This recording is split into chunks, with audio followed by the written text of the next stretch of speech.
So from the time that you started drinking at Taco Bell to the time that the officers got there, about how long was that? Oh, maybe 15 to 20, 30 minutes, whatever. Okay. How much did you drink between that time? I had a malt liquor. The 211 is a strong beer. Just one?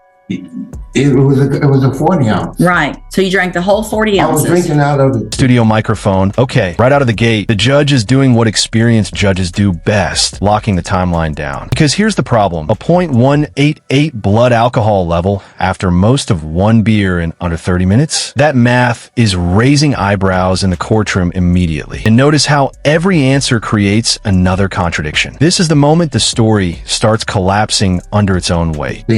After the fact that you were drinking out of what? After I stepped back in the car, I started drinking. Right. So how much of it did you drink? I consumed a lot of it. Okay, so let's just say you drank most of 140 ounce. It was contained. So that's your story, and you're sticking. Hold on. So is that your story, and you're sticking with it? That you drank most of 140 ounce beer in about 15 to 30 minutes, and that you hadn't drank anything before then? No, except for that night before. About 2 o'clock that morning. Studio microphone. A line right there. Devastating. The judge isn't just questioning him. She's forcing him to confront the logic of his own defense in real time. And juries, judges, prosecutors, they pay attention to consistency. Once credibility cracks, everything else becomes harder to believe. Question for you guys watching. Do you think he genuinely believed his explanation made sense? Or was he just scrambling to survive the moment? Blood. Alcohol stays in blood system. Added to what I drank. Okay. So your test on this night after drinking most of a 40 ounce was 0.188.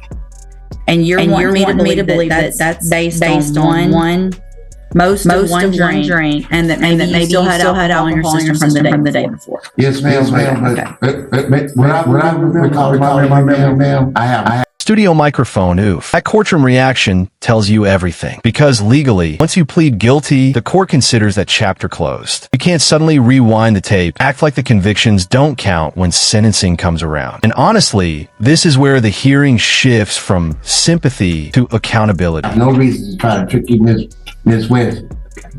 I'm telling you the God's honest truth.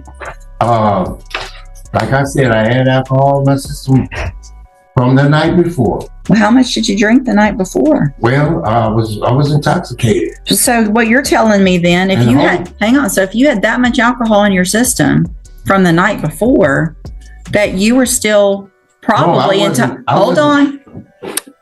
Watch where your story's going. Yes, ma'am. So you're telling me you had so much in your system the night before that it was going to still be in your blood, and you had just driven to the Taco Bell.